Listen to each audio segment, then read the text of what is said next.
Hetta ser ganska ut som en vanlig bil, men nei. De fleste kjenner til at skulle parkera mittlen for bilar, men tåra ikke og gjevast til plossi så lite.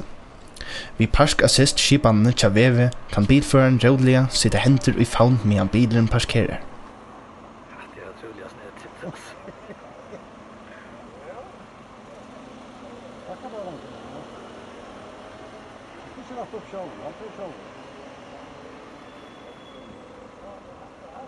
Ta bilføreren ser at et plass til å parkere mittlen for bilar, blinkar han inn til syna og truster av en knøyt, så Park Assist skipanen skannar tar parkera av bilane og økje her bilen skal parkera.